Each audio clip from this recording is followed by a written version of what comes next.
Hi and welcome today. Thank you all for coming out. My name is Brittany Carson. I'm the media liaison here at the Department of Health for the Tobacco Prevention and Control Program.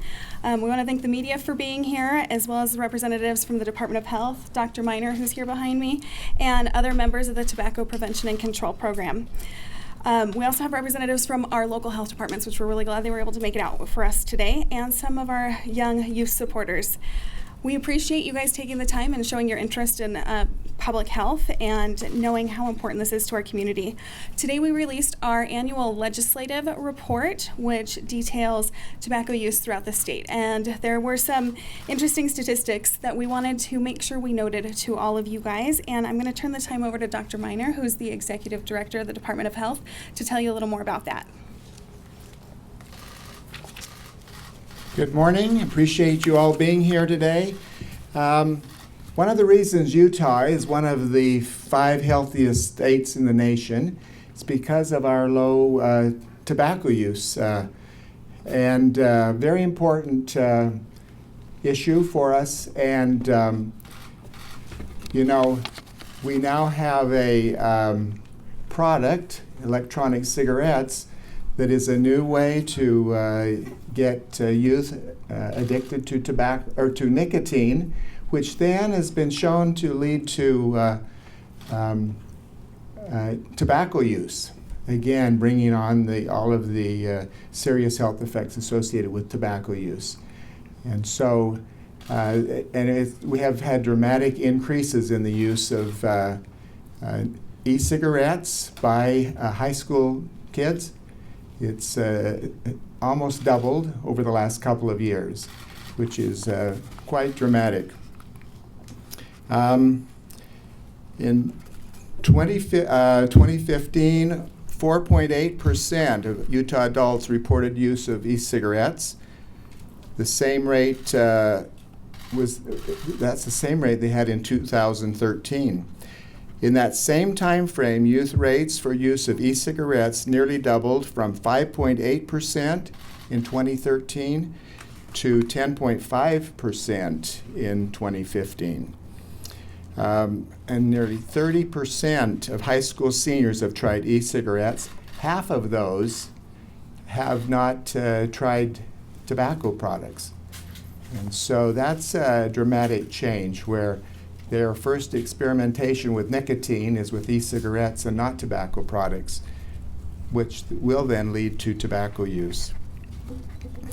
Obviously, the legal age to purchase e-cigarettes is 19, same as tobacco products.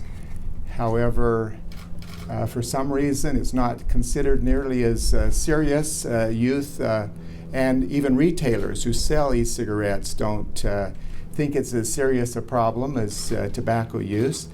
Therefore, sales to youth are not very well controlled from retailers. And so it's easier for youth to get e-cigarettes from retailers of these products than tobacco products. We're working with local health departments to make sure that retailers of these products realize that the same restrictions are in place for e-cigarettes as they are for tobacco products.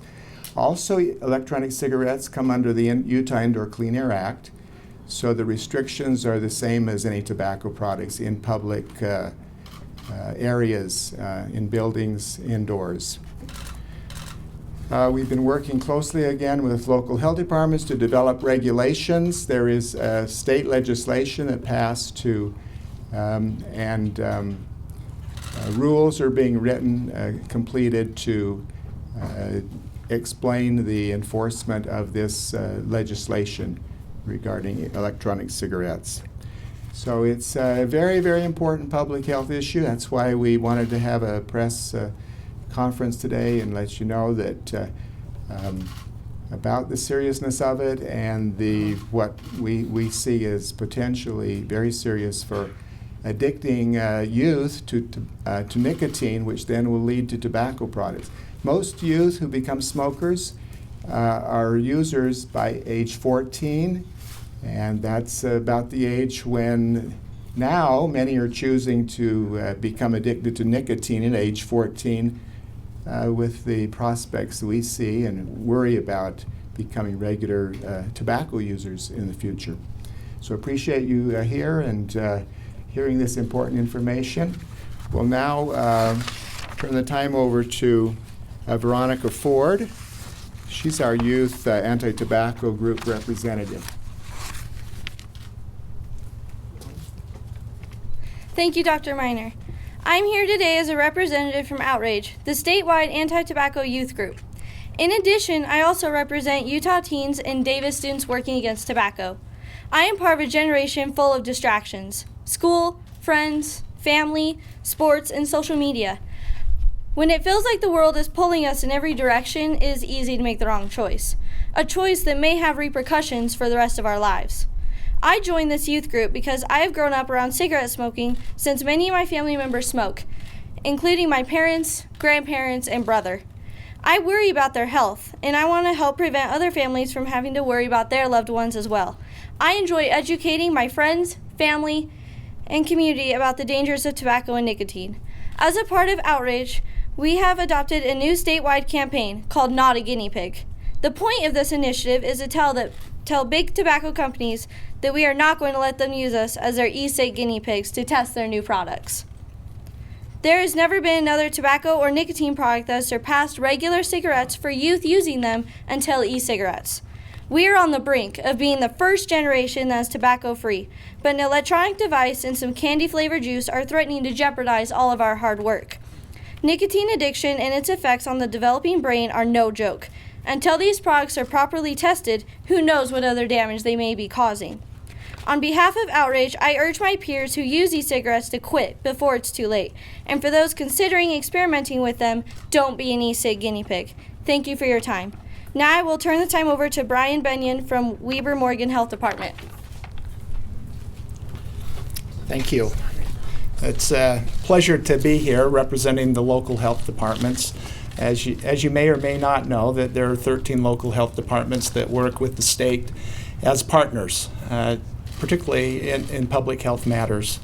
Wanted to just talk a little bit about our experience in Weber Morgan Health Department. When I took over in January of 2014, one of the first things I noticed was our high use rate among youth. We had the highest rate of about 20% of those from 8th to 12th grade in a survey said that they were regularly using e-cigarettes on a daily basis, or not so much a daily, but within the last 30 days. And so we immediately focused on that. And when the legislature was unsuccessful in 2014 in getting any legislation for e-cigarette regulations, the locals got together and felt like we needed to act and act quickly. And so that's what we did. Each of the departments worked together looking at manufacturing and also the compliance aspects. And in Weber Morgan, we educated the community, worked with our elected officials, went into the schools and chatted with them, and we got tremendous support for a regulation that we adopted in October of 2014. And it's exciting to see some of the results. Other results, we've got a lot of work to do. But as far as Weber Morgan, those efforts lowered our rates from 20% to 15%. So the needle's headed in the right direction. We still have a lot to do, but appreciate the support of the community with the state health department. We're excited that as we even get better at educating and working on this as a state, as you know, in 2015, the legislature did give us authority to have a state regulation, and we're moving forward with that. There'll be more consistency, and we think that'll be very effective. Thank you.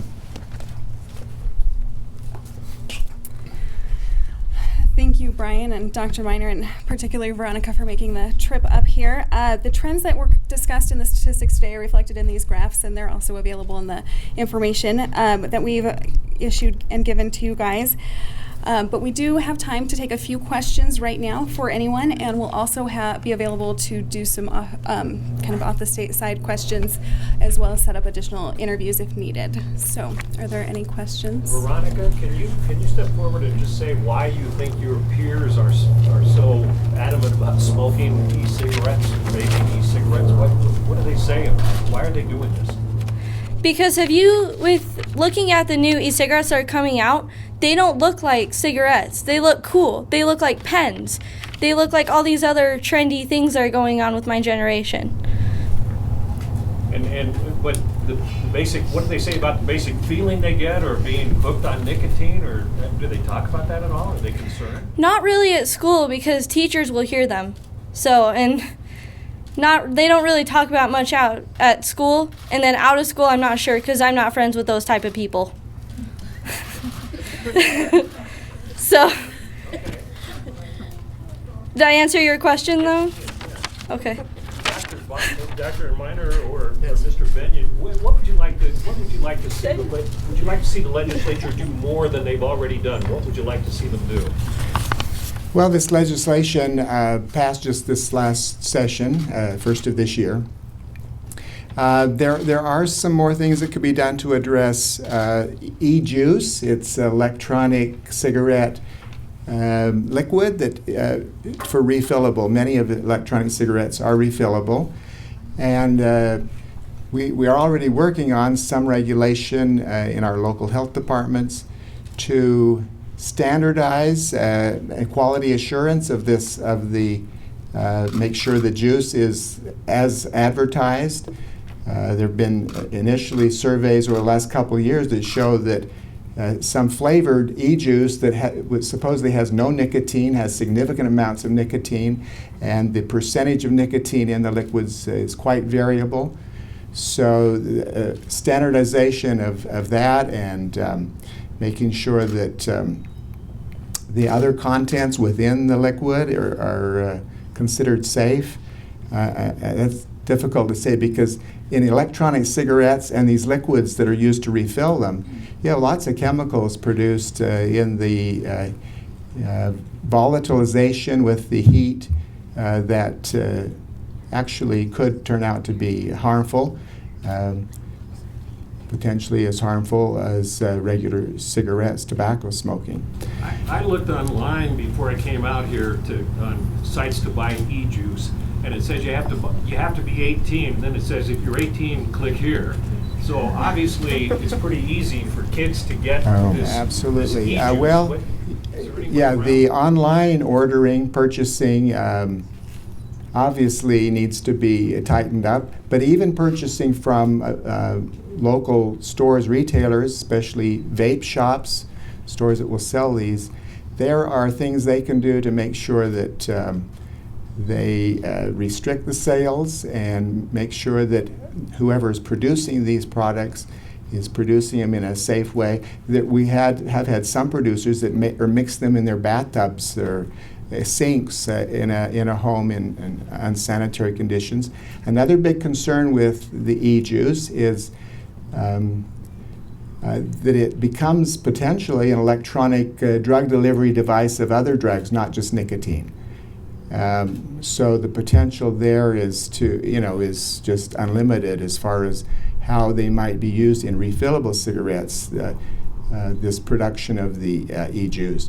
The e-juice is very toxic. They need to have child safety caps because it's a lethal dose for a good-sized child in one container of this nicotine juice.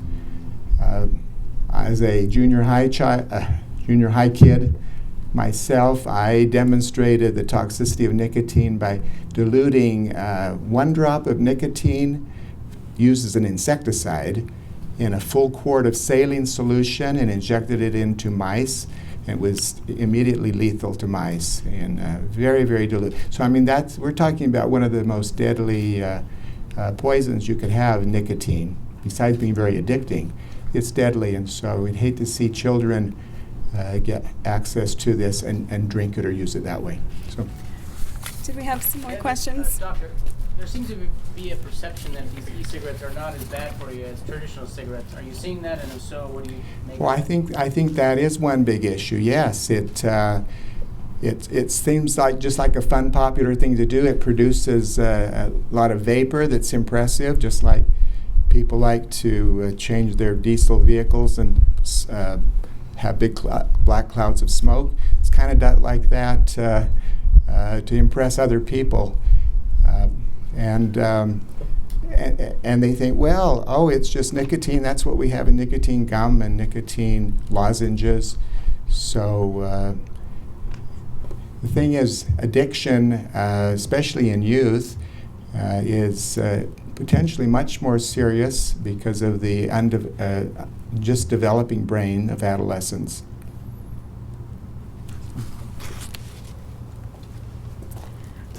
We have time for just one more question, then we can take some more off to the side if needed, if anyone has any more. Or are we good? All right, well, thank you all for coming out today.